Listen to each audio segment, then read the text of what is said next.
नमस्कार, मैं हूं पीयूष मणि अवस्थी। आप देखना शुरू कर चुके हैं इंडिया जंक्शन। इस समय विधानसभा उपचुनाव को लेकर सभी दलों में हड़कंप मचा हुआ है। तो वहीं भारतीय जनता पार्टी को लोकसभा चुनाव 2024 में अप्रत्याशित जीत न मिलने से परेशान योगी आदित्यनाथ ने उत्तर प्रदेश की राजधानी लखनऊ में कोर कमेटी की एक बैठक बुलाई। इस कोर कमेटी में ऐसा क्या हुआ और कौन सा प्लान तैयार किया गया जिससे विपक्षी गठबंधन के हौसले पस्त पड़ गए।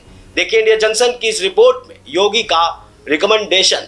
लोकसभा चुनाव के बाद उत्तर प्रदेश में होने वाले विधानसभा उपचुनाव को आने वाले 2027 के विधानसभा और 2029 में होने वाले लोकसभा चुनाव का रिहर्सल यानी लिटमस टेस्ट माना जा रहा है।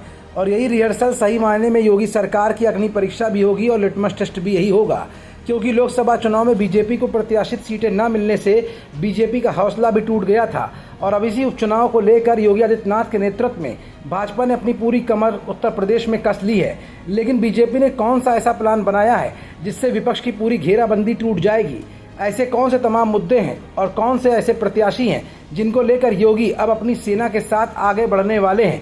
ये सब कुछ आज की इस रिपोर्ट में हम आपको दिखाएंगे भी और बताएंगे भी।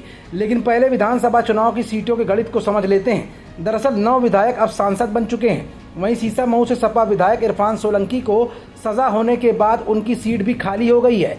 इस पर अब उपचुनाव होने जा रहे हैं। बाकी बची 9 सीटों में से 5 सीटों पर समाजवादी पार्टी के विधायक थे। इसमें करहल, सीसामऊ, मिल्कीपुर, कटहरी और कुंदरकी विधानसभा सीट शामिल है। इसके साथ ही 3 सीट पर भाजपा के विधायक थे, जिसमें खैर, गाजियाबाद, फूलपुर सीट शामिल थी। इसी तरह मंझवा सीट निषाद पार्टी के खाते में थी।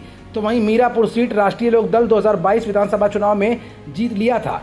माना जा रहा है कि जल्द ही चुनाव आयोग उपचुनाव की तारीखों का ऐलान भी कर सकता है। वहीं बीजेपी उपचुनाव में क्लीन स्वीप कर इंडिया गठबंधन से अपना बदला लेना चाहती है। इसके लिए बीजेपी अपनी तैयारियों को लेकर कोई कसर नहीं छोड़ना चाहती। वहीं मुख्यमंत्री योगी आदित्यनाथ की अगुवाई में हुई बैठक में हर विधानसभा पर 3-3 उम्मीदवारों के नाम फाइनल कर लिए गए हैं। दरअसल करहल, मिल्कीपुर, सीसामऊ, कुंदरकी, गाजियाबाद, फूलपुर, मंझवा, कटहरी, खैर और मीरापुर सीट पर उपचुनाव होना है। इसको लेकर लखनऊ के 5 कालीदास स्थित मुख्यमंत्री आवास पर बीजेपी की कोर कमेटी की बैठक बुलाई गई। इसमें उप मुख्यमंत्री केशव प्रसाद मौर्य, ब्रजेश पाठक समेत यूपी बीजेपी प्रदेश अध्यक्ष भूपेंद्र चौधरी और संगठन महामंत्री धर्मपाल सिंह भी मौजूद थे। बैठक में उपचुनाव के लिए 3-3 नामों का पैनल तैयार कर लिया गया है। बताया जा रहा है कि अब इन नामों को बीजेपी केंद्रीय नेतृत्व के पास भेजा जाएगा। बीजेपी नेतृत्व इन 3 नामों में से किसी एक नाम पर मुहर लगाएगा। बताया जा रहा है कि जिन 10 विधानसभा सीटों पर उपचुनाव होने हैं, उन जिलों के बीजेपी जिला नेतृत्व ने प्रदेश नेतृत्व को 10-10 नामों की सूची भेजी थी। इनमें से बीजेपी कोर कमेटी की बैठक में हर विधानसभा सीट पर 3-3 नाम तय कर लिए हैं। ये सभी नाम अब केंद्रीय नेतृत्व को भेजे जाएंगे। इसके साथ ही मुजफ्फरनगर की मीरापुर विधानसभा सीट बीजेपी की सहयोगी राष्ट्रीय लोकदल के खाते में जा सकती है। इस सीट पर उम्मीदवार की घोषणा आरएलडी करेगी। हालांकि अभी सीटों का बंटवारा नहीं हुआ है।